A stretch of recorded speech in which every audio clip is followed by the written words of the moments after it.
Okay, good morning again, ladies and gentlemen. We're going to kick off the program, and so at this time, I would call on Reverend Ruther Jackson to give us our invocation. Thank you. Let us pray. Gracious God, our Father, we thank you, O Lord, for this blessed day. Father, we thank you for the rain. We thank you for how you have guided us through and brought us safely thus far. God, we bless you this morning. We thank you for all things, God. And then, oh Father, we ask that you would look on us today as we stand firm on issues that hinder us, issues that others need support. Father, we thank you right now that we will be able to speak and speak loud enough that we will be heard, God. And not only heard, Father, but action will follow after that. And oh God, we know that when you are in the midst of, we know that things begin to change. And we invite you in this day, and we ask that you would allow us to be used by you so that others may be helped. Father, it's not about us, but Father, we're here to help those who are in need. And God, we want to say it loud that we don't mind standing up for the disenfranchised, the unfortunate, those who are seem to be less than others in the way in which we think in the way of law, God. We ask, oh Father, that you would strengthen us now as we move forward. We ask that you would keep us as we move forward, and then bring those on who are on their way, God. Strengthen and keep them as well. God, we thank you for moving even in the rain. We thank you for allowing us to celebrate the number of years that we have been on the wall, the number of years that we have been watch persons on the wall, God. We thank you today. And oh Father, bless now our efforts and all that we are determined to do for the benefit of your people. It is in the matchless name of Jesus the Christ we do pray, and we all said amen. Amen. Amen. Thank you, Pastor Jackson. At this time, we would love for the shepherd of this house to give us greetings. So the next voice you will hear is Reverend Kate Culver here with Central Presbyterian. Thank you. Thank you. Good morning, everyone. I just want to add my welcome to our church. We are a church that has a long history with y'all and are delighted that you're here. It is fitting that you're in our sanctuary. We are a church that is in the city and for the city, and we support you in all your work. Please come back anytime. Anything you need, we're right across the street.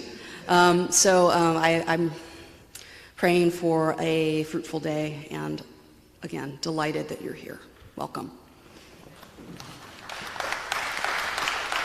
Thank you, Pastor. Thank you, Pastor. And now I'm delighted to bring you greetings on behalf of the Executive Committee of the Georgia State Conference of the NAACP. Happy Founders Day. Come on, y'all. Y'all do better than that. Happy Founders Day. So 115 years ago today, a group of freedom fighters thought it not robbery to convene and address the issues of lynchings in America. And so was born the National Association for the Advancement of Colored People. And over the last 115 years, legends have been made, laws have been changed, truth has been spoken to power. And so I think it's only fitting that on the 115th birthday of the National Association for the Advancement of Colored People, that we are across the street from the most powerful building in Georgia. Because it's time for us to speak truth to power. It's time for us to remind people that we are the association of freedom fighters that has stood the test of time. Now, it hadn't always been easy. It hadn't always been rosy. Many times we've had to fight both the oppressor and the oppressed. but we have stood the test of time. And in this Georgia State Conference, we have seen the birth of legends. We have seen individuals fight the good fight and win. And so the greetings that I bring you on behalf of the Georgia State Conference's Executive Committee is that we are fired up and we're ready to go. We're ready to fight voter suppression. We're ready to fight the rollback of rights, both civil and human. We are ready to push back against the rhetoric that would take us back to either 1950 or 1850 in this state. And so it's an honor to bring the greetings. I know both our national board members wanted to be here. One is stuck in traffic because it's the most Atlanta thing to do on a Monday, is to rain. And, you know, we know what happens to our interstates when it rains in Atlanta. But on behalf of the Executive Committee of the Georgia State Conference, we are excited to see so many of our units. On behalf of the 13th president of the Georgia State Conference, I'm just honored to see everybody. I'm happy to see y'all. And what I can say is I'm super excited for the speakers that we will have. We will have members of the ACLU. We will have Pro-Georgia. We will have the Legal Defense Fund. We will have our Partners for Souls to the Polls. We will have the Georgia Coalition of Black Chambers of Commerce, the Georgia Alliance for African American Attorneys, the Indigence Project, the American Red Cross, the National University, and others address you. But we will also do the most important business that we came here to do this morning and this afternoon, and that's address our legislature, address the state senators, address the state representatives, and who knows, maybe we'll get a chance to talk to the governor and the lieutenant governor. But we need to make sure they understand that we will come down to this house. We will make sure that the laws are fair, just, and equitable. And if they're not, we're going to march, we're going to protest, we're going to litigate, and we're going to educate voters and push them to the polls. So whether it's SB 202 or redistricting, which are both live cases at the Northern District of Georgia, which we fully expect to win, whether it's the mobilization of voters both for the presidential preference primary, which is next month, or the primary, which is in May, or the general election, which is in November, we are ready. We got a 73 county strategy that we're going to turn out this vote. We're going to mobilize, we're going to strategize, and then we're going to implement. So on behalf of the Georgia State Conference, I'm fired up, excited to see y'all, and I bring you greetings on behalf of the Executive Committee.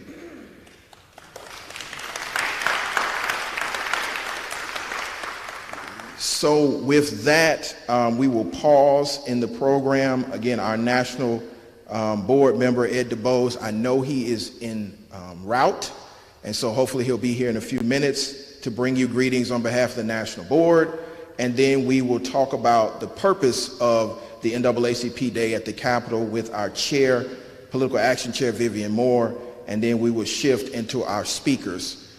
We all also know that at 10:55, unit presidents will head over to the state capitol to meet with our legislators, and then we have a full slate of speakers from 12:20 to lunch, and then more speakers from 1 to 1:45. And I will say this, I wish I could be with you guys all day, but there's a certain judge in DeKalb County that's expecting me at noon, and I don't want to be in jail today. So I will be leaving probably around 11:30, but know that I'm only a phone call away, and my eyes will be both in the courtroom and on these proceedings. So with that, I do see our Political Action Chair. I'm going to give her a moment, but she will come up and give us the purpose of the NAACP Day at the Capitol, and following her, hopefully, our national board member, Edward DuBose, will be here for greetings from the national board. So with that, I will turn it over to our Political Action Chair, Vivian Moore, for the purpose of NAACP Day at the Capitol.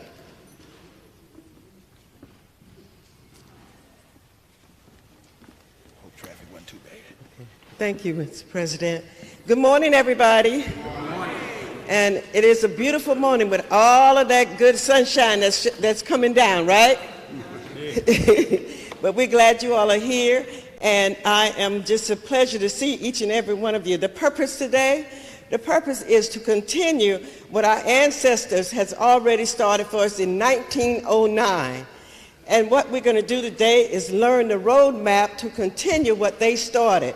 For instance, we need to build new roads. We need to build new bridges. We have to build new streets. And so today we're going to learn how to do that. There are several speakers that are coming on board today, and they will give us the roadmap to make sure that we can accomplish those things that our ancestors put before us. We need to learn about how can we prevent some of the discrimination that's going on. What about the suppression of voters' rights? All of that is very important to us, and we will learn new avenues to do that. So the purpose today is to learn, and is to educate and to network with each other, because so many of us don't see each other, don't talk to each other, but it's a communication thing and as well as an educational. So I really want everybody to don't sit back. I want you to be alert and ready, because one thing we know about the NAACP is that we're what? Fired up and ready to go. So thank you all, and that's the purpose for today. We will have a good day, even with all the sunshine that we have right now. Okay? All right. So next on the agenda is, I don't have my agenda. Thank you. We have to support each other. Okay, so next on the agenda is we will have, okay, let's see. Is Reverend Walker's been here? He's not here? Oh, hey, Reverend Ruth. Good morning to you. Okay, so since we're down at the purpose, let's go on with the, did we want to do an opening prayer, or did we do that? I'm just coming in out of the sunshine. Okay. Okay, so then we'll move on with the next person on is ACLU. Do we have Attorney Christopher Bruce? Where's Christopher Bruce? He's always with us. Okay. Let's move on, and when he comes in, we'll just switch him up. Was that okay? All right. So now we just will have the next attorney is Attorney Fallon McClure. They're not here, ACLU? They're coming, they're on the way?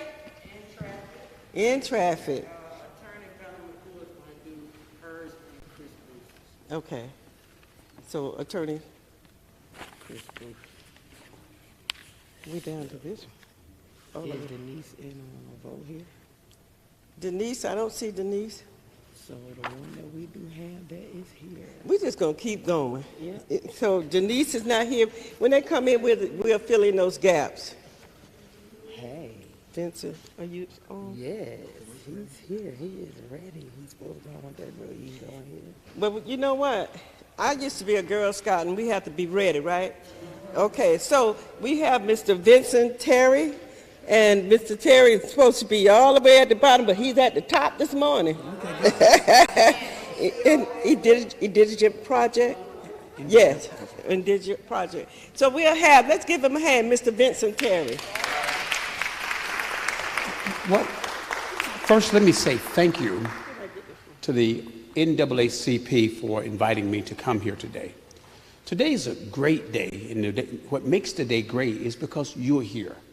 I was just talking to the group from Henry County, and I told them how much I miss Crystal Lake and the things that I enjoy down there. We talked about playing golf, something that I cannot do, but there's something that I can do. And what I can do and what I have done over the years is to help to introduce legislation that will change the advancement of colored people. Now, I'm with the Indigent Project, and somebody asked me, what's the difference between the Indigent Project and the Innocence Project? Well, the Innocence Project is the project after one have already been convicted, even if they were innocent. The indigent project is the project that we take those cases before they're convicted and try to stop them from, to give them a fair representation in their hearings. Let me give you a little bit of history about our program and where we're from and some of the things that we've done over the years. Anybody ever heard of the No Child Left Behind program? We wrote the preamble to what you know as the No Child Left Behind program. We wrote that originally under the Clinton administration, which later passed under the Bush administration. It was a program that we tested in the Atlanta public school system here back in 1994 that later became law under the Bush administration, but was introduced under the Clinton administration. You've heard of the minority homeownership in 2005, 2001, where President Bush wanted to increase homeownership to 5 million in 2001. We met that goal under the Bush administration. We wrote that program for the Bush administration. Race to the Top program, we wrote that for the Obama administration, and we wrote what was called the bank bailout plan. You remember when we had that 2000 collapse of the economy? So we wrote what was called the bank's bailout plan, something that none of us really liked.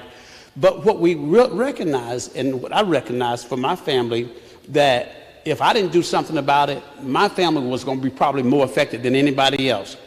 We were so poor that we could not afford a mosquito, a wrestling jacket. And so I decided that if I'm in the position and if we had access to the president, that we should use that access for the advancement of color folks. And there's nothing wrong with that. Right now, we have some legislation now that we're putting before the House and some things that's coming up right now. And let me tell you some things that we're working on. There has been, by 2030, in the United States of America, there will be 130 doctors short. Now, that's just doctors alone. That has nothing to do with how many African-American doctors or doctors in underserved communities. 130,000 doctors short by 2030. By 2032, we'll be 150,000 attorneys short. Now, that's just attorneys at whole, not having to do with what's in the minority communities. And so what we're introducing, two of the things that we're doing on next year is introducing legislation both in the State House and both in Congress that would allow for minorities and people of color to go to get education at the high school level, to be taught about the first year of law school and the first year of medical school, where they'll get college credit and they won't have to pay anything. That's the legislation that we're passing. But we're also introducing into legislation where those persons would have the ability to go to college for medical school and law school. And if you know anything about medical school and law school, it is very expensive to go to medical school and it's very expensive to go to law school. But there are some things that stop us from getting in those schools, and we call these barriers to entries. There's examinations that we know nothing about and have no preparation for. And so there are fees, $70,000, $80,000 a year in order for us to go to a medical school, and $50,000 and $60,000 in order to go to law school. So what we decided is that we'll put a piece of legislation in place, or we'll introduce some legislation that will do these things. That will reduce the cost of going to law school from $60,000 to $15,000. To reduce the cost of medical school from $70,000 and $75,000 to $25,000. Those are some of the barriers to entry because they know we cannot afford it and they know we cannot pass tests. We work with the American Bar Association to help to change some rules over there. There was something that was called the LSAT, which is a very difficult exam, and even myself had problems trying to figure out what the heck they were talking about. They were talking about logistics and puzzles and games, which had nothing to do with the practice of law. And so what we asked the American Bar Association is, hey, let's put some testing in place that's fair to all, not just fair to some. Some of my colleagues from Westminster School, they were playing games and logistics ever since they were in kindergarten. So when it came to taking those tests, they were already prepared. The students from my school, and I taught at Washington High School here in Atlanta, Booker T. Telfair Washington High School, and for the people back in the days, we would call it Wadena High. And so what we noticed is that a school that Martin Luther King and a lot of prominent African Americans attended that schools. And so what we learned is that how do we balance the scales of justice? How do we balance the scales of education? How do we balance the scales of the financial industry? I've served in many capacities as the president of the National Minority Mortgage Bank Association, where I found out as president that there were two sets of rules when it comes to financing. We had 3,500 members of our association. Now, this was funny, and I think the National Minority Mortgage Bankers Association. I changed the rules to the game as president. And what I did was I said any company under $25 million in asset can be a part of the National Minority Mortgage Bankers Association. 65% of when we changed the rules, 65% of our members were white in the National Minority Mortgage Bankers Association. I did that for a reason, because President Bush asked us to increase the number of homeowners to help him to increase for minorities to 5 million. And we did not have enough African American lenders in the United States of America, so we would have never been able to meet that goal. So what I did is I cut a deal with some of the other persons that were not Bank of America, Chase and Wells and all those guys, and say, hey, listen, we need you guys to help us to make loans in the minority community. And we were able to make those loans in the minority community and be able to meet the requirement of having 5 million African Americans, minorities, to become homeowners, which would have never been able to happen under any other administration. We changed some other laws. We came to something with the called down payment assistance. If you don't know this now, the HUD rules have changed. Now, on a HUD loan, you can now get 100% financing. It's not that we cannot afford the places we're paying rent right now. $1,700, $1,800, $1,900, $2,300 a month. So we can make the payment. It's just trying to come up with the down payment. So we changed the rules again. And so now HUD offers 100% financing, because that was another barrier for allowing us to become homeowners. The banks, we heard of redlining, the act, what is the act? The CRAs, Community Reinvestment Acts. Banks are required to reinvest back into communities. And so what we decided was, hey, listen, guys, just give us an opportunity to own. And some people that I financed back in 1998 still own their houses now. And the equity and the value that they have is more than they could have ever saved at any point in their lives. Can we continue to make changes? Can we continue to do things different? Yes, working together, we can do anything. The NAACP one of my famous cases when I was in law school, we talked about Brown versus the Board of Education. We still talk about that case now. Equal but separate. How can one be equal but separate? And I noticed we used to have on Martin Luther King what used to be called Hunter Street, like a lot of African American businesses there. Citizen Trust Bank but now it's a publicly traded bank now. So so a lot of things are disappearing. How do we change communities? You change communities by doing 3 things that we have to take control of. That's the education system. We must control the system of education of our communities. We must control the financial arena, the system for finances. We must control our equal rights for justice. If you remember back some time ago, there was a senator who had passed a bill that was called the Predatory Lending Bill. What most people didn't know that was really not a predatory lending bill. It was a bill that says that minorities in particular, that if you own a house, if you were going to refinance your house, you had to go to the state of Georgia and ask the state of Georgia for permission before you can refinance your house. I said, what kind of mess is that? How do I have to ask the state of Georgia, can I refinance my house, because they had a cap that who had to go? And the law was at that point that if your house was valued less than $150,000, you had to ask the state for refinancing. I said, that's got to be insane. So I sued the state of Georgia. I sued the governor. I sued the Department of Banking and Finance. I just sued everybody and their grandmama. If their name was attached to the bill, I sued them. So eventually, after that, the governor asked me to drop the lawsuit. And the governor was a friend of mine.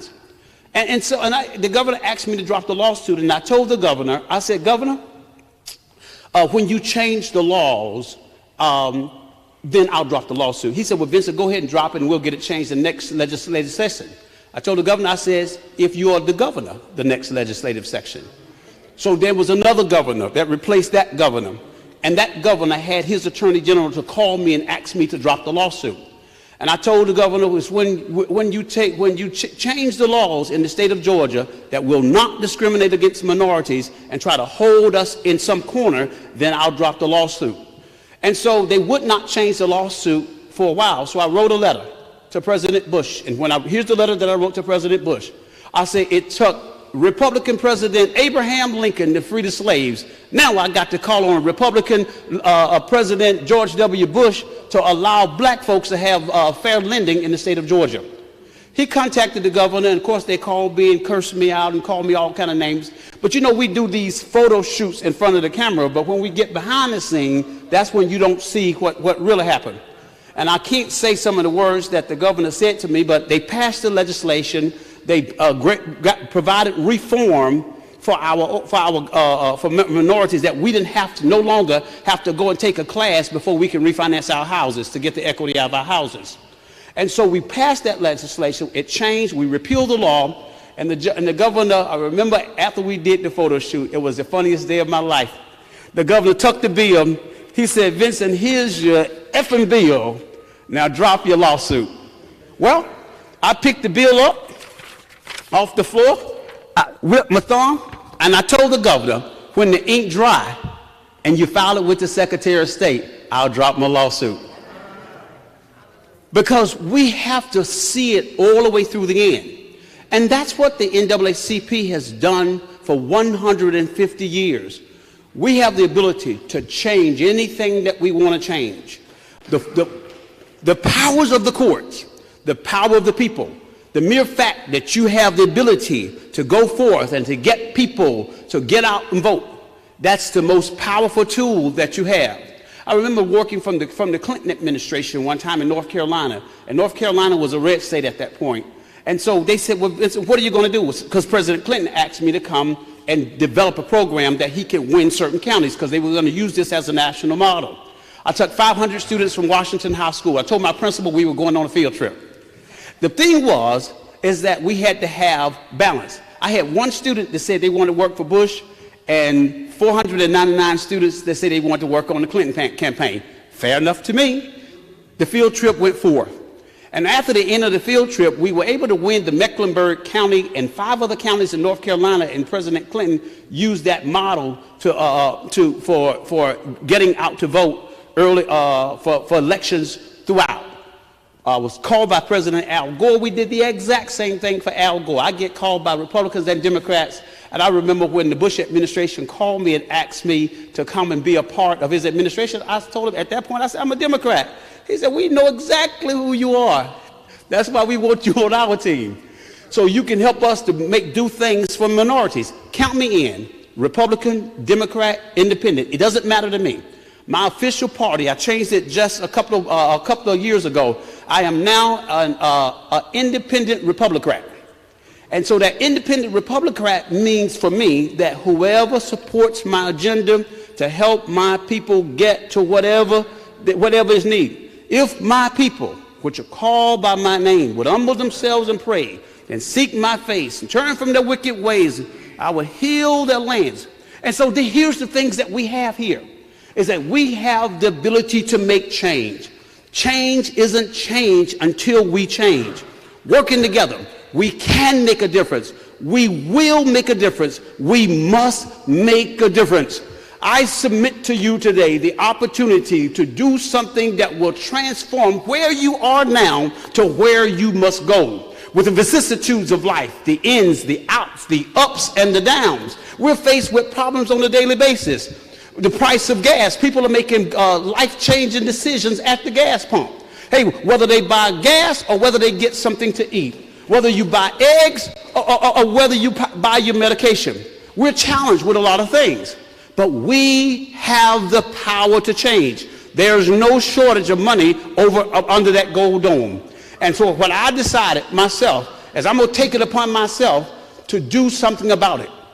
And I will continue to support the NAACP, the ACLU, and all of the organizations that are here to make sure that there's equal justice under the law, equal education under the law, equal financial opportunities under the law. So you guys have a great day today and a better day tomorrow. And just remember, something good is going to happen to you today.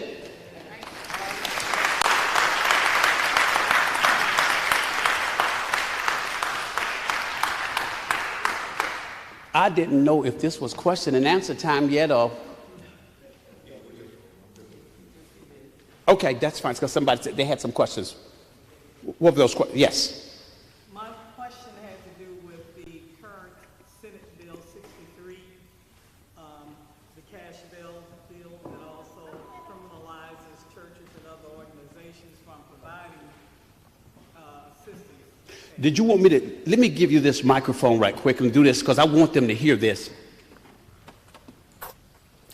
My question has to do with the current Senate Bill 63, that is the cash bail bill that requires certain categories of people who previously did not have to provide cash bail will now have to do it. And one of them, is, for instance, is marijuana offenses, which we know predominantly or overwhelmingly impacts our community. It also criminalizes churches and other organizations who provide normally bail for our people. With your project, do you expect that you will file a lawsuit or do anything to prevent it from going forth? We know that the governor is probably going to sign it. They've already said that. And how can we address it? And what should we be doing? That's an excellent question. And here's where we are with the Indigent Project. Our organization we represent indigent people. For example, people who don't have the ability to get an attorney. If you go to court without an attorney, you are screwed. That's just the bottom line. I worked in the court system. People with attorneys get deals. People without attorneys don't get deals. And so you are right about that Senate bill, and you're right. People of color are mostly the ones that are affected by that, and if we are incarcerated as a result and they have to pay cash bail, it's hard to get a regular bond talking about a cash bail. I remember earlier we already having problems at the gas pump. We're trying to make life decisions at the gas pump about what we're going to eat, and so now we have to make a decision about a bail for little Ray right now? Oh, it's going to be tough. So if the NAACP asks us to join in on that lawsuit, our attorneys will join in. We have Hall and Lampros, who are our lead attorneys. The entire firms have just made all of their attorneys available to us. The attorneys out of Hall and Lampros of Alabama, some attorneys out of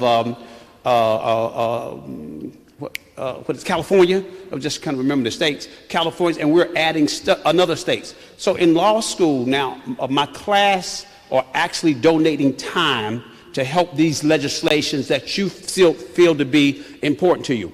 We don't follow the legislation like NAACP. That's what you guys do.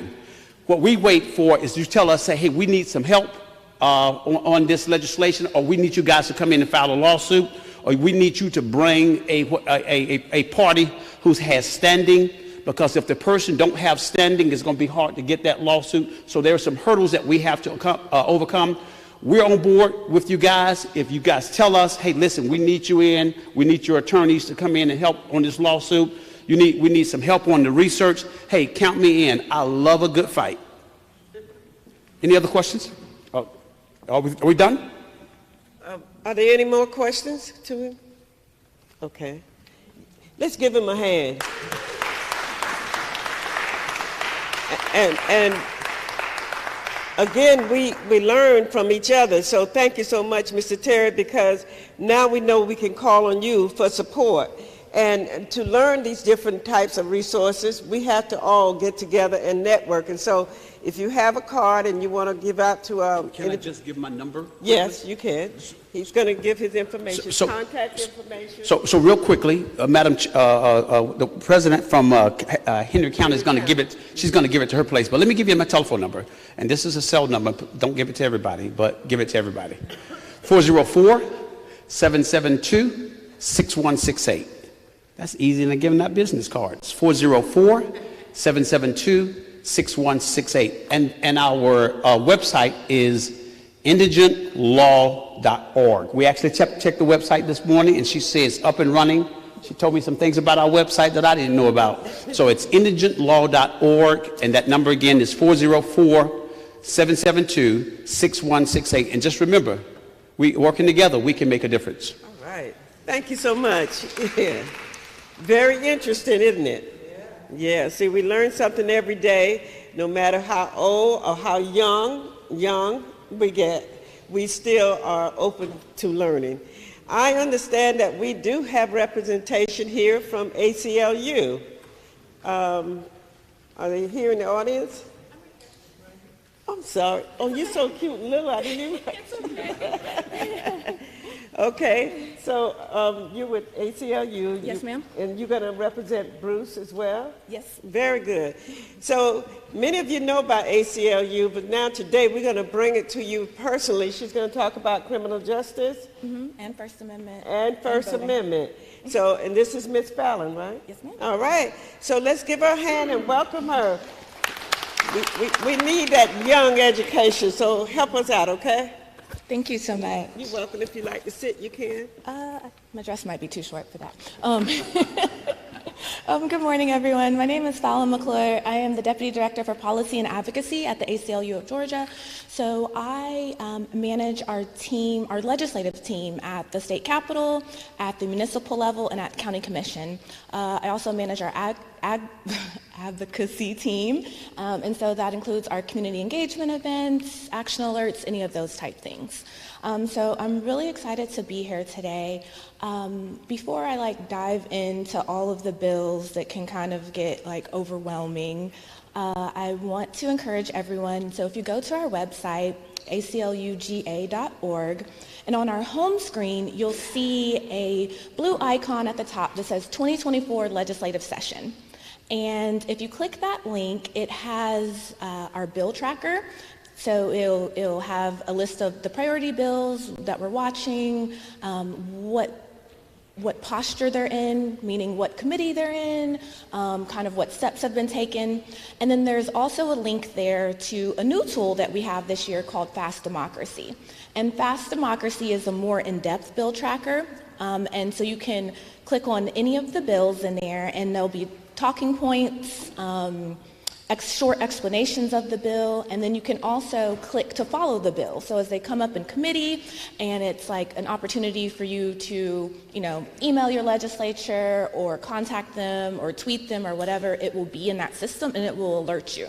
So for instance, when we brought up Senate Bill 63, as that was moving through the legislature, it would email you alerts as that was coming along. And so that's just a great way to keep up with all the information. Sometimes it gets overwhelming and the bill numbers they definitely get jumbled in my head, so I can only imagine. So with that, I think I will start with the First Amendment. So we have a lot of attacks on First Amendment this year. We had them last year as well, but what's, I don't even want to say unique about these, is there is a sort of mix of criminalizing First Amendment activities and obviously the criminal penalties. So there's always been attacks on our First Amendment rights and freedom of speech, and we've seen these things play out over and over again through history, but these immense penalties that are starting to happen are extremely scary. So there are several bills related to social media censorship for minors. Those are HB 350, Senate Bill 351, House Bill 910. So we oppose all of those. Most of those, again, are just dealing with censorship to minors, but they also give an opportunity or an ability to sue social media platforms for folks that essentially now they would have a cause of action to go after these companies for, I guess, not filtering stuff through minors. But why this is such a big deal is because this also is running parallel with the idea of criminalizing librarians and banning books. And so essentially the point is to ban overall access to information. So if you take the books out of the school, right, and so they're not in the library, you criminalize librarians and make them actually face potential penalties for, having books in their library, and then you censor the information online, then now you no longer have access to, in my opinion, a lot of times the true historical record and fact. And I know when I was growing up, one of the biggest things my mother always used to say to me is like, you don't know where you're going if you don't know where you come from, right? And so none of this stuff is new. And this idea, we saw it, with the Daughters of the Confederacy and essentially the rewriting of the Civil War and everything else to fit their needs. And that's essentially what we're having now. And so through all of these methods, they seem sometimes disjointed and disconnected, but they are coming together to stop true history and information. But also along with this, there is this, I guess, turning away from diversity and inclusion initiatives. We've seen this around affirmative action, but also just at the level for teachers and what their standards should be. They're literally taking out the words diversity and inclusion from teacher standards, right? And so all of this stuff is interconnected. Also in the sort of First Amendment space, we have a lot of essentially trying to ban people's identities that are different than others or what people think that they should be. So there's several bills, like there's a Don't Say Gay bill, meaning that teachers and stuff can't talk to, and counselors can't talk to students when they have issues about, well, I don't want to say issues, when they're trying to determine who they are, but also there are, of course, bans on gender-affirming care, bathroom bans, drag show bans, which is very interesting, banning essentially entertainment, and if, parents are able to decide if they want their children to go or not, but to ban stuff outright is I don't know, sometimes it feels like the Twilight Zone. I don't want to be all doom and gloom, but it's definitely a lot is happening. Also, we have, there is one good reproductive rights. It's not really First Amendment, but it's kind of in this section just because I didn't know where else to put it. But last year, on the federal level, they passed the Pregnant Workers Fairness Act, which actually gives more protections for pregnant women and from discrimination while they're working. Georgia essentially had very poor protections as related to that, and so it was very easy to discriminate and fire someone and not have to make too many accommodations. So that passed on the federal level, but there's also a Georgia version of that that's still alive this session that we would hope to pass, and that's House Bill 556. And it has had some bipartisan support. So there are some good things that are happening. Next, I will go to some of the criminal legal reform, and definitely Senate Bill 63 was on my list. So it does, just a little background on it, what it does is it requires cash bail. It's added 30 offenses, including things like criminal trespass, drug offenses, some traffic offenses like racing that will require a cash bail. And why that is such a big deal is that currently about 80% of folks that go through the criminal justice system in Georgia are considered to be indigent, meaning that they're considered legally indigent, meaning that they don't make over, I believe it's like $12,000 a year. And so when you are now requiring cash bail for offenses that are essentially crimes of poverty, crimes of survival, you are now making the system even harder for folks. And especially because we've seen all the issues with the overcrowding, like at the Fulton County Jail, where I believe 10 to 13 people died within 1 year from these horrid conditions. This is going to continue to exacerbate those conditions because when you can't get a cash bail, because a lot of these offenses, you could get a signature bond. Because one of the things that's supposed to happen is when you're arrested, there's supposed to be a true determination of your ability to pay bail. And then based off of that, something reasonable is supposed to be given to you. well, they're taking away that opportunity for the judge to make that determination on a case-by-case basis and saying all of this list of offenses, you're required to post bail. And in many cases, people don't have it, and so they either sit until the resolution of their case, which can be months, years, or they take a plea to something that they did not commit to simply get out of jail. And it's extremely unfortunate.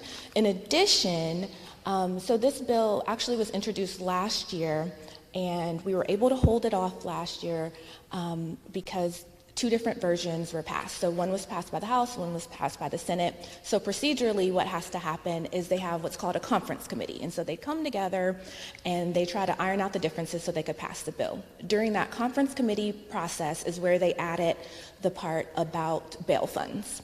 And so it's any person, nonprofit, individual that is not registered or like as an actual bonding company, you cannot bail out more than 3 people in a year. And so there's all kind of questions about how this would actually be enforced. When does the year start? Does this now criminalize, churches and nonprofits? And sort of their reasoning for this was some of the things going on with Cop City and trying to criminalize that particular bail fund. However, none of the people that were arrested from the Cop City protest got out on a signature bond. They all had like $50,000 bails. So their reasoning behind this doesn't even add up. It doesn't make sense. So right now, as of right now, the governor hasn't signed it. So I would encourage you to contact the governor's office and share your opposition to this legislation. However, we do believe it's probably likely that he will sign it at some point. But our legal team, so I'm in the policy team, but our legal team is currently working on a lawsuit, and we do plan to sue if and when the governor signs. So yeah, I guess stay tuned for that. Hoping he doesn't sign, but we're prepared if he does. Some of the other bills that are going through under the criminal justice system banner are Senate Bill 7, Senate Bill 36, and 932. All of these are particularly bad because they increase mandatory minimums. And just like how I talked about taking it away from the judge's discretion for bail amounts, this is taking it away from the judge's discretion on how to sentence people. The ACLU is always going to be against mandatory minimums and these enhanced penalties. We've seen over and over, whether it was through the drug wars in the 80s or in previous times, these enhanced penalties don't make our communities safer. They actually make things harder and they make things worse for our communities. And then finally, there are several bills that in various ways are trying to criminalize forms of protest. Those are Senate Bill 359, House Bill 505. House Bill 505 essentially makes a riot a felony. However, it's a very vague definition of what a riot is, and it's mainly just a few people being together and something happens. And so now they're saying that's a riot with felony penalties. There's some, trying to add criminal trespass as an underlying form for RICO. I know we've heard a lot about RICO prosecutions lately, and RICO is essentially a way to, of course it was initially brought about to take down the mob, but now it's been used in Georgia, for teachers, for rappers, for everyone, right? Everyone can get a RICO. And so now essentially they are trying to add crimes as small as criminal trespass to RICO statutes to ultimately criminalize protesting, but also essentially campaigning and stuff. There were things in that bill like misdemeanors about signs are not supposed to be in public right-of-ways like campaign signs, but they always are, right? So now if you have this and perhaps a criminal trespass and then someone over here did something, now y'all can all be tried together and face, enhanced penalties under a RICO. So it's really this major attack on, yes, our First Amendment rights, but in the way that they're criminalizing it, it's like they are trying to scare people from speaking out, right? And they see that we're continuing to make our voices heard, we're showing up, and folks are like, I believe they're scared. Georgia is now a majority-minority state, and it has been since 2020, and I think the writing is on the wall about the changes that are happening.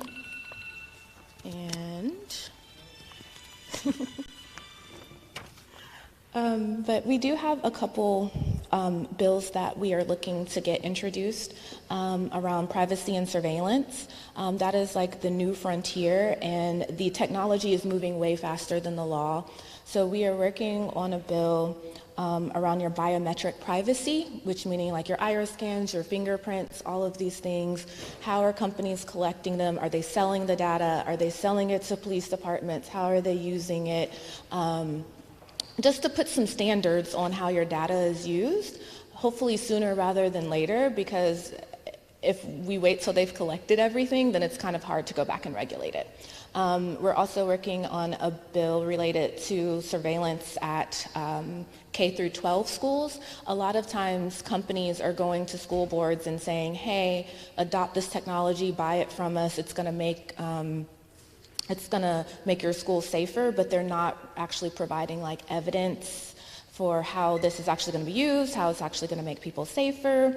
And so this would just mean that it has to be an open process with parent input and parent involvement around the technologies that the schools are buying and how the schools are also using these technologies. So like, for instance, one of the things that I feel like many people don't know is Fulton County schools are in the process of putting or have already put license plate readers at every school, right? And so they do that, they say, because of safety, but now is the data going directly to APD, and like, you know, perhaps maybe you have a warrant or something, but you're dropping your kid off at school, and like the trauma that particularly can cause if you get arrested at school in front of your children, you know, like, so there's just a lot of things that are happening around privacy and surveillance that we're keeping a big eye on.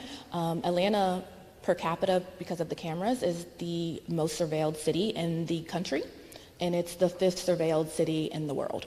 So we're only behind London and a few cities in China, right, when it comes to surveillance.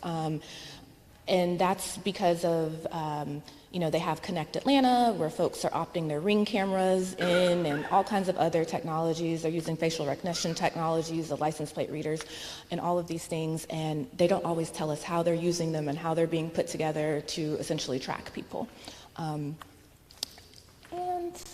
Okay, I guess that's it for privacy surveillance. And then the last thing I wanted to talk about was voting, and then I promise I'll answer questions if there are any. So there are a few good voting bills that are actually still alive right now. There's one for voting rights restoration of people that had prior felonies. Right now you have to have completed your sentence, paid all your fines and fees, and done any community service in order to have your voting rights restored. This one will make some of those hoops a little bit easier to vote. There is an accommodations bill for advanced voting access for so if you come to the polls with children under 5, just the way now if you're over, I believe, 65, you can go to the front of the line, but this would also be, you can go to the front of the line if you have children with you. But there, of course, are definitely some bad bills. There is a Senate Bill 124 that takes away local control for redistricting and reapportionment. As you've seen, lots of lawsuits about the redistricting process are still open from 2020. We had a lawsuit about the House districts. We also have a lawsuit in Cobb County about the school board districts that we're going through, because folks are really trying to draw lines to consolidate and keep their power versus allowing for, you know, who is actually instead of allowing for people to vote for who they want, they are trying to choose their voters. There are several bills to eliminate drop boxes. Obviously, we saw how this was used during COVID and how it helped galvanize communities. The governor himself used the drop box to vote. However, they are now trying to eliminate many of the drop boxes. And there's some other voter challenge bills to make it easier to challenge people to try to get them off the voting rolls. So there is a state election board meeting tomorrow, February 13th, where they'll be taking up some of these issues around, I believe it's around the drop boxes. I'm gonna look at my email. but I will send to you all an email where y'all can submit public comment in support of stuff for the state election board meeting tomorrow, and they will read all of those comments and everything tomorrow. And I think it's just important that we stay involved and engaged. And that's it.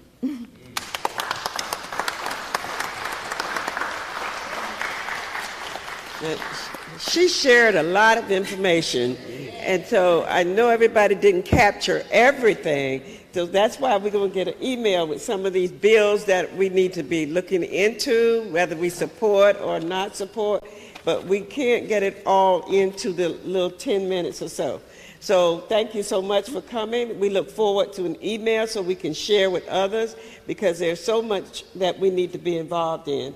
And we appreciate all the work that you all do, because ACLU has always been out there, and they continue to do a really great job. Thank you so much, Valerie. Now we have our executive director. She's going to give us some directions here on where to go and how the program is to go from here. So far, we've been busy learning, but we're going to do even a little bit more. So join us now as we hear from our executive director, Ms. Tanza Thomas. Good morning.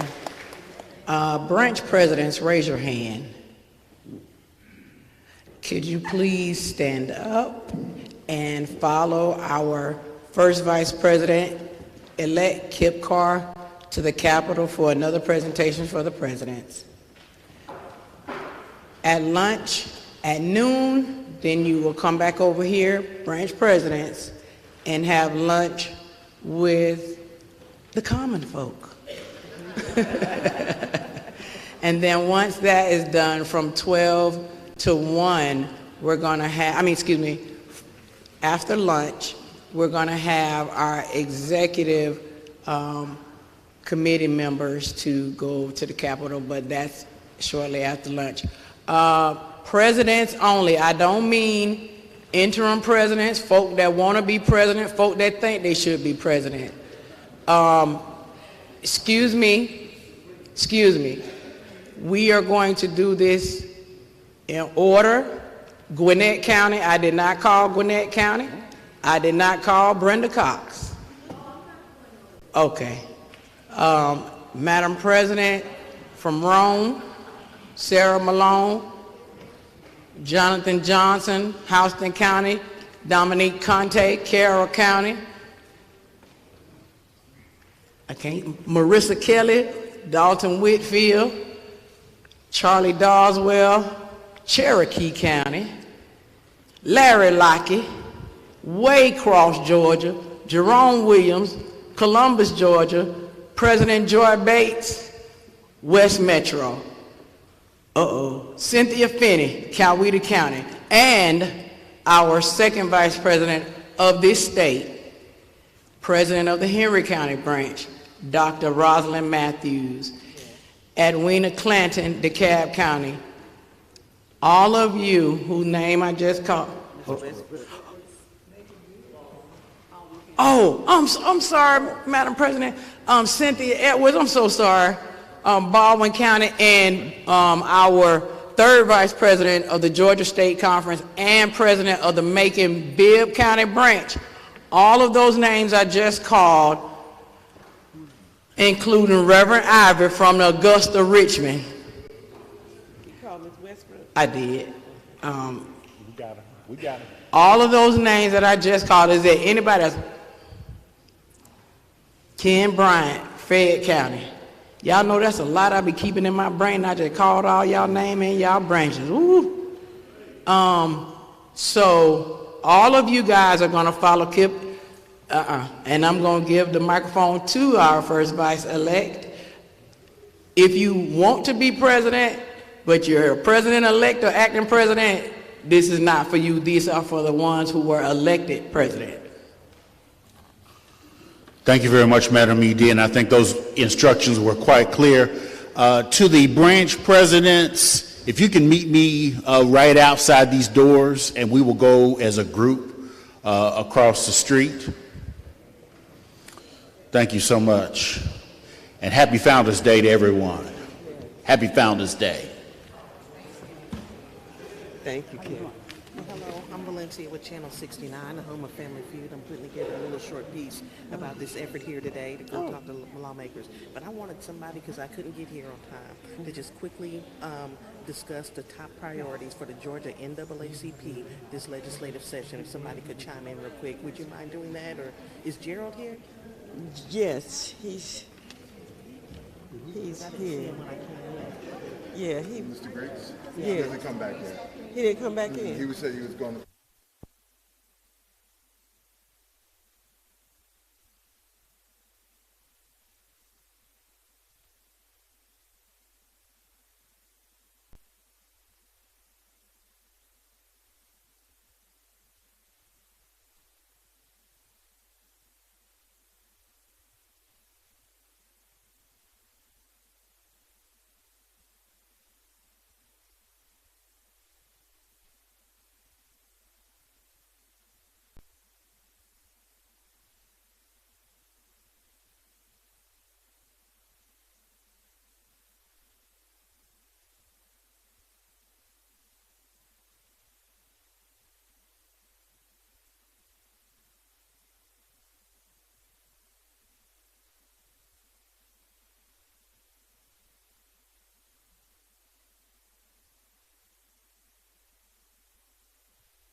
Doing? I'm Attorney Gerald Griggs, the 13th President of the Georgia State Conference, and we are here for our January update on the workings of the Georgia NAACP. And January has been a robust month for the Georgia State Conference. We have traveled around the state, both convening with the Columbus branch for their Freedom Fund, as well as the Baldwin County NAACP for their celebration of the King holiday, where I was the keynote speaker and spoke on making sure we transition from the old movement to the new movement and stay energized in the fight for civil rights and social justice.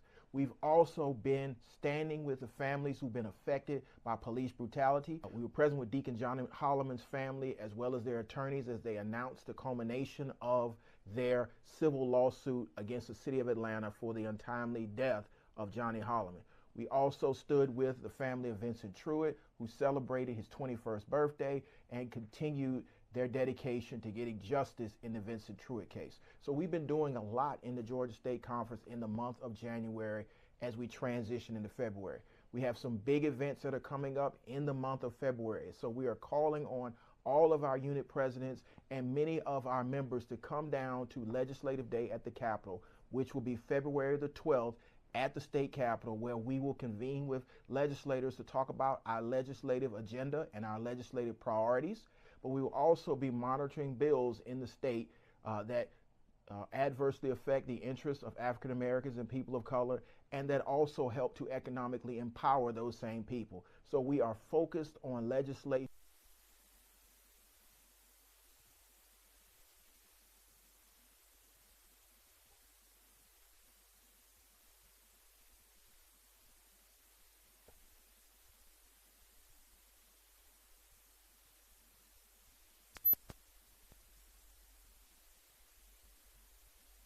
Multiply it by a couple thousand, 100 people, it's just bigger. So the NAACP, to me, I want to be viewed larger. I feel like a lot of people, they hear the NAACP, but I know the average person, they can't even tell you what it stands for.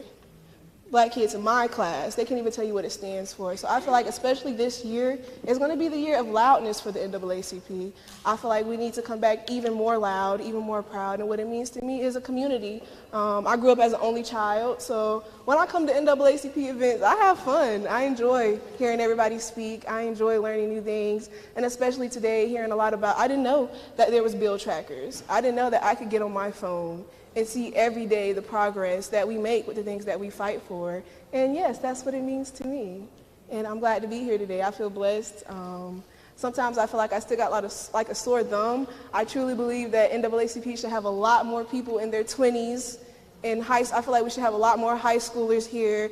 I think they could afford to miss 1 hour today. I feel like they would learn a lot today, and it means a lot to me, especially my college that I go to Georgia College. We do not have an NAACP at the college itself, and on top of that, none of the college students are in our chapter, so it's kind of like, what are we doing? What are they doing? And we have a Black Student Alliance. They post everything for Black History Month, but throughout the year, no, I don't see my college at my NAACP events. I felt like I had to beg them my first 2 years to come into some of these events. So I don't beg, I show up, and I hope that with me showing up, they see that, hey, this is good. I tell them I feel welcome here. A lot of people my age, they don't know how to communicate with some of their elders, with some of the people that are older than them, but y'all want to teach us. Y'all aren't judging us, and I feel like any other judgment is heightened on social media, because when I'm here with you all today, I don't feel judged, I don't feel overlooked, I feel ready to learn, and I'm glad that I got to learn today.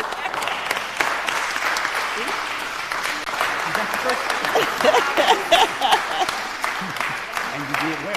She did really well. She had no idea that we were going to call on her, and for her to get up here and do so well, thank you so much. This is what we have to do. As we begin to get younger and younger, we have to bring on someone to make sure that we can, continue that torch to burn it. I have a torch that's here today, and she was president of the Albany State College. Jasmine, stand up, Jazz, come on. And now Jasmine, when I met Jasmine, she was the president of the Albany State, and she has been with me ever since. And now she just joined Air Force, right? Yes. Say a few words. That's what we have to do. We have to mentor. As we begin to get younger, we have to bring someone along with us. And she's been right by my side ever since. So thank you, Jazz. Tell them a little bit. Thank you. Thank you, Ms. Moore. Good morning, everyone. How y'all doing today? Yes, it's a beautiful day despite the rain. Personally, I love rainy days because to me they symbolize the power of refreshing and renewing. And after a strong, heavy rain, everyone knows the sun shines. So I hope you all woke up this morning feeling powerful, ready to fight the good fight. Yes, so a little bit about myself. As Ms. Moore mentioned, I've been with her. So the story how we met, and I'll keep it short, I don't know how much time I have, but funny story. So like NAACP, did I say that? Like NAACP, I was at Albany State University, and I looked around and I said, man, we don't have no NAACP chapter. We don't have nowhere to go to just be ourselves, to be in a position where we want to advocate for change and really make a difference. And I'm not sure how many of you all are familiar with Albany State, but it's in a small town in southwest Georgia, and before I went to school there, I never knew about it.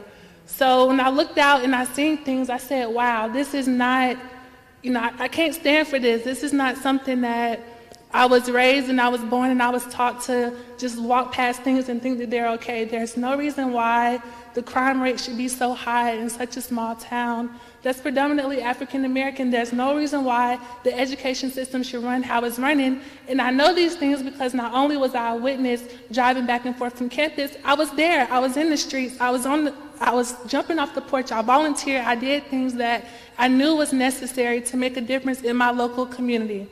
So long story short, we advocated for an NAACP branch at Albany State University. We made it happen, had an amazing turnout. I did not know that my first year of joining the NAACP at Albany State University would be the year that we had to advocate for voter rights at the polls. So this was something that opened my eyes to real life. This was something that I never thought that in 2016, 2017, I'm going back in time to when my grandma and my mom and all of them have already shed the blood and already put in the work. So to say that NAACP, she's here today, and this is a very important moment for myself because similar to you, I was in that position where I knew that I had to make a change. I didn't know where to start, but I knew that with the NAACP, what they stood for now 115 years, that a change was possible, and that it was within me and my peers on campus to not give up and to advocate for that change. So by the grace of God and those who believed in us, like Ms. Moore and others, we were able to get things done at Albany State. The chapter is still running, so it's a lot of good things that's going on. It all takes just having faith. But to the point that I was making how I met Ms. Moore. So one day we had an NAACP convention in I'm laughing because, Lord have mercy, in San Antonio, Texas. And there was a lady there by the name of Ms. Brown who worked with the Youth and College Division. And every year the president there sponsored the trip to go to the convention. So I said, oh, I'm going to the convention. But I never thought about how I was getting there. So Ms. Brown said, we got to drive. I said, what? We're driving from Albany to San Antonio, Texas? I said, well, what time we leaving? Where are we meeting at? So we got in the car and we drove about 14 hours. And my grandma, she, bless her heart, she called me and she said, you know, Miss Moore gonna be there. I said, who is that? I don't know who you know, but she always told me that life is all about the people you meet. So I was sitting at the table at the morning banquet, and I was sitting next to Miss Brown, and Miss Moore came and sat by us. I didn't know who she was. Miss Brown said, that's Miss Moore right there from the Georgia NAACP. I said, what? That's who my grandma told me I'm supposed to meet. So,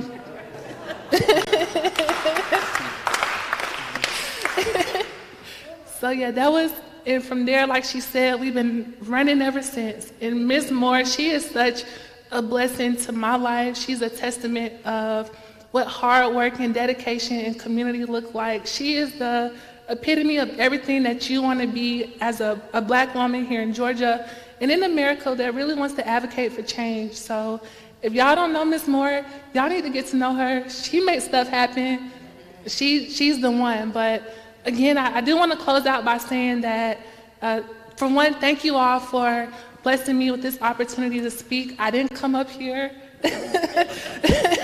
planning to do anything, but knowing Miss Moore, you always got to be prepared for anything. So let me put my face on and let me get ready, because I know that today will be powerful. Today will be something that I look back on next week or a year from now when it's time to go vote in March and in May and November. And I'll look back at this moment and know that on a rainy Monday in Georgia, we sat in this historic church on this historic day, the 115th day of NAACP founders, and we came together and we did something that a lot of people don't get an opportunity to do, and we did that with passion in our heart, with the fire in our spirit, and a longing for change. And I think that's something that it don't matter where you go, it stays with you. So, I wish you all a happy day. Let's keep on keeping on. As she mentioned, I recently joined the Air Force Reserves. So it's bigger than me. It's bigger than us sitting in this room. It's bigger than what I go out and see in my community and I'm dissatisfied with. For me, it's about never stopping that cycle of change. And it doesn't matter on what level you wish to fight, just don't give up and keep going. So thank you again. Thank you for all the speakers that are here today to bless us with this information and to keep our spirits full of joy and learning something different. And as always, thank you, Ms. Moore. You're welcome.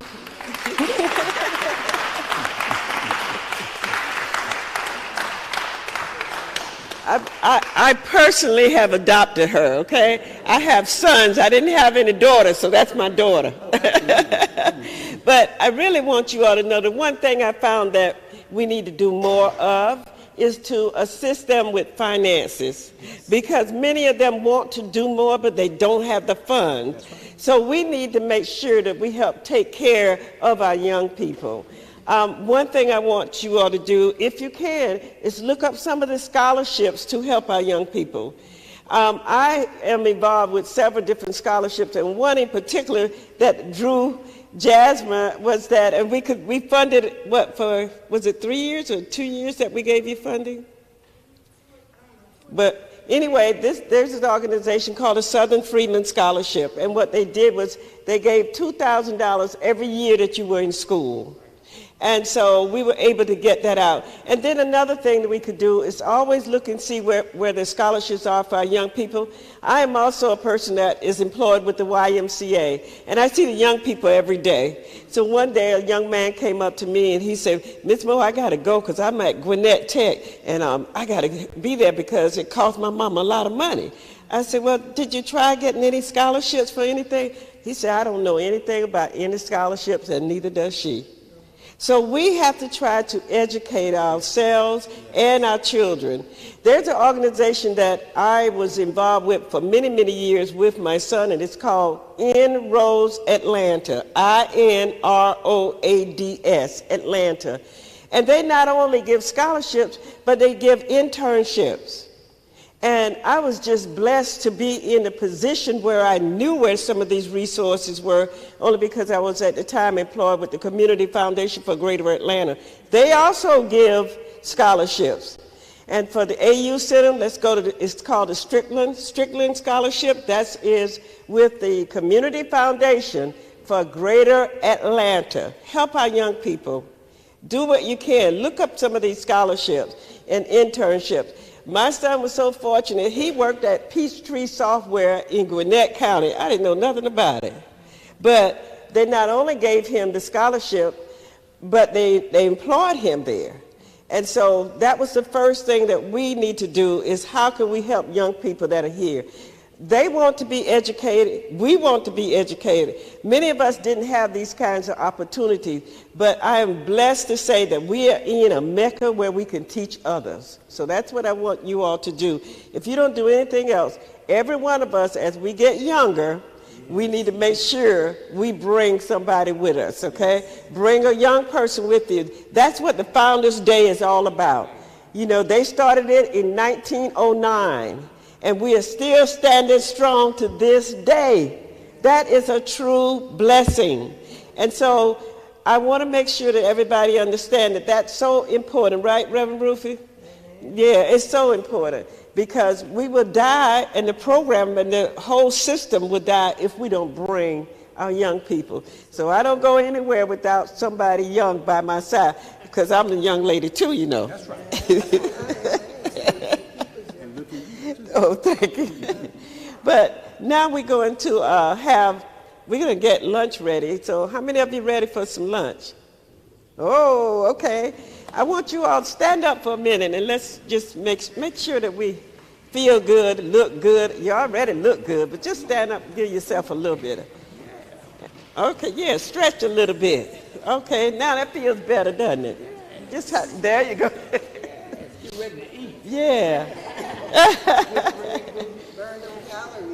That's right. Okay, so we're going to have box lunches today. And I know one thing for sure, we're in the sanctuary because there's a lot going on in the church. So we cannot have any drinks in here. The caterer has brought drinks, but we can't drink it in here for fear that someone will waste. Yeah, I'm sure you could drink it out there. So, oh, Reverend Smith is here. Hey, Reverend Smith. What time is it? Time for you now? But we're going to get lunch. And so, if you will, I'm not even sure where the restrooms are because I rushed in. The restrooms are here. Okay, great. So if anybody want to take a break, just 2 or 3 minutes and come right back. And then we're going to have lunch. And we have Reverend Stanley Smith is here. And he's going to talk about rise to the polls. And so he's been all over the place with a lot going on. But we'll introduce him. But right now, if everybody needs to take a look, 2 or 3 minutes and come on back. Let's say a 5-minute break, okay? Is that good? Okay. All right. Thank you.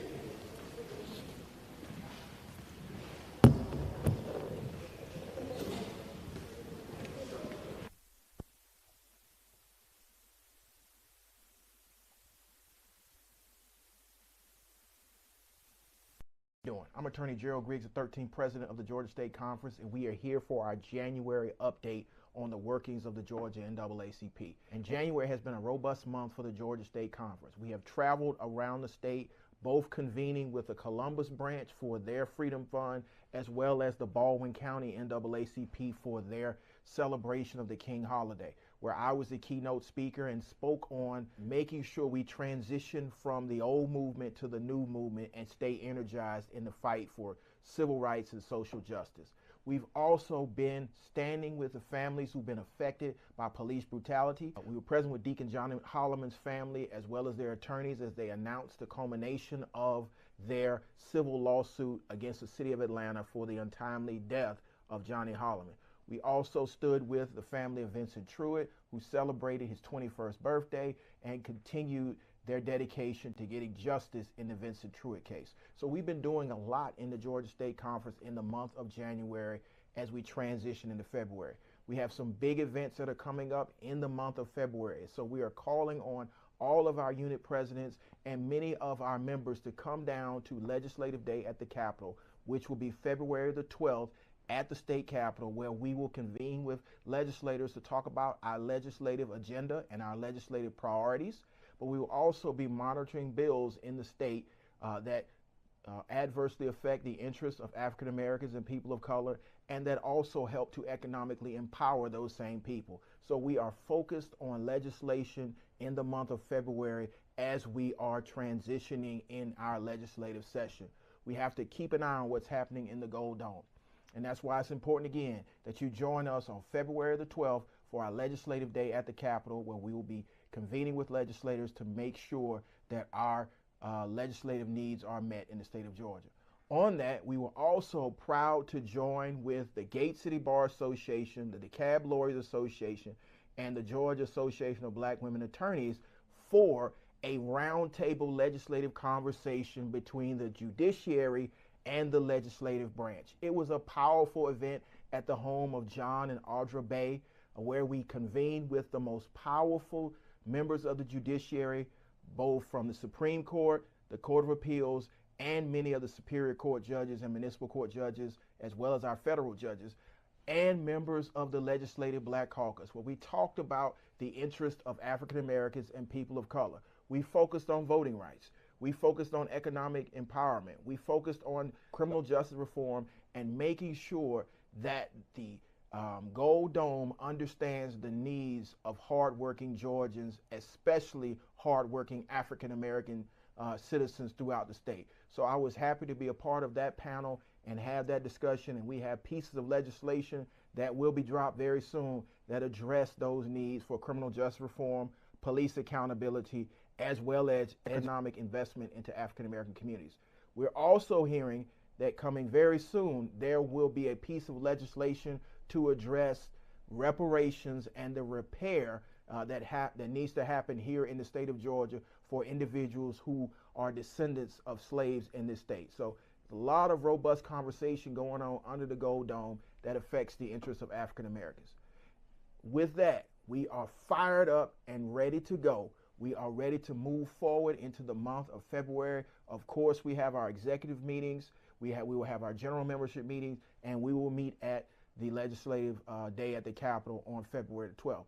So if you haven't joined with a unit or you need to get back active, please join with a unit of the state conference as we are moving forward and we are standing up units around the state and we're reorganizing. We are happy to announce that the Albany-Doherty County has already started reorganization, and again, there are several units that are up for charter consideration from the national board. So I'm hopeful that we will get information on those units and provide it to you as we move the state conference forward. I'm Attorney Gerald Griggs, president of the Georgia State Conference. This has been our January update. I look forward to engaging with you at the Capitol, and I look forward to a robust February as we move the state conference forward. Please stay connected. Follow us on all social platforms at the Georgia NAACP or on the website www.georgianaacp.org, and I'll see you at the next update.